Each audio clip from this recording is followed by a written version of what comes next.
die because of violence, just the same way Kenyans die during maandamano or protest. There are Kenyans who are protesting their conditions or their situation. But so long as the politicians are happy, we don't take the feelings of Kenyans as important. So all these national processes end when the politicians share the cake and they are comfortable. That's why we are saying it's a sad story of missed opportunities. It's a sad story. It only becomes important if the politicians are unhappy, but the people of Kenya are hurting every day. The people of Kenya have grievances that they want their leadership to take them heads on and with courage so that we can move forward as a country. Because so long as we have grievances, so long as you have people who are feeling they are not part of the processes, it is very difficult for Kenya to move forward. So we need to take the agenda of reconciliation, the agenda of cohesion as a national conversation, not a political process that begins and ends with the politicians. Thank you. Thank you. On the question of delineation, and, new constituencies and the counties where they're ethnic or the drawing ethnic lines, it's true actually.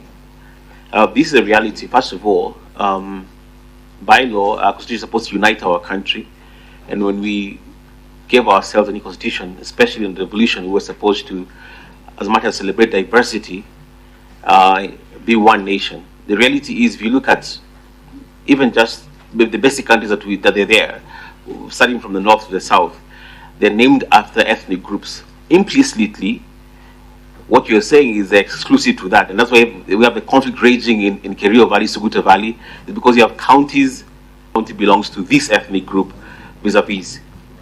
Our proposal as NCAC, given that we work extensively in these regions, is first of all to rename some of these counties, to move away from ethnic identities, because this is what actually is taking our country back instead of forward.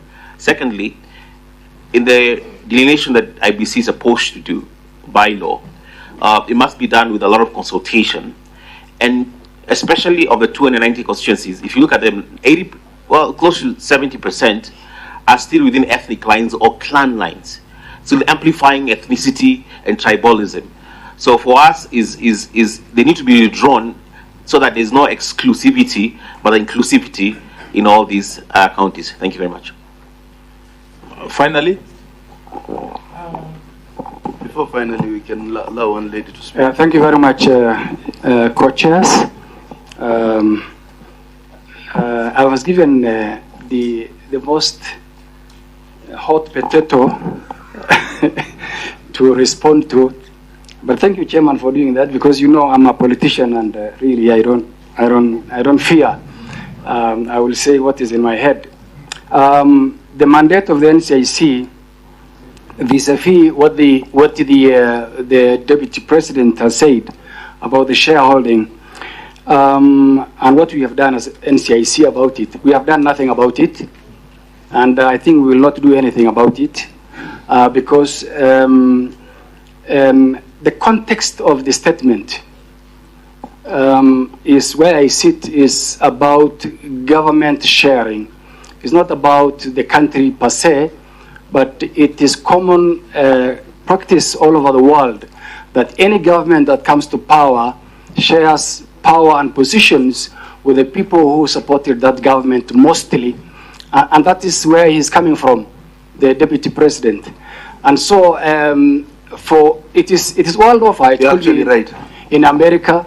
Explain that to you, or this interpretation? Well, as a commission, you're actually right. I'm talking from practice and what is in the world. And me and you, Mheshimiwa Wandai, know that even in America, Mr. Biden has shared his government with the people who supported him.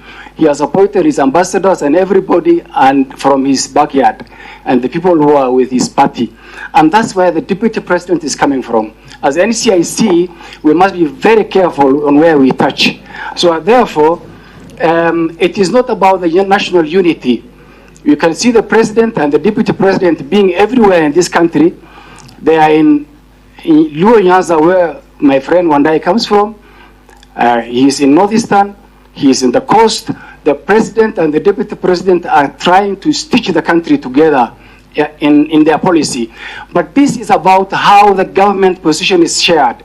That is where I put that case and to rest. Of course, the president is a symbol of unity. No doubt about it.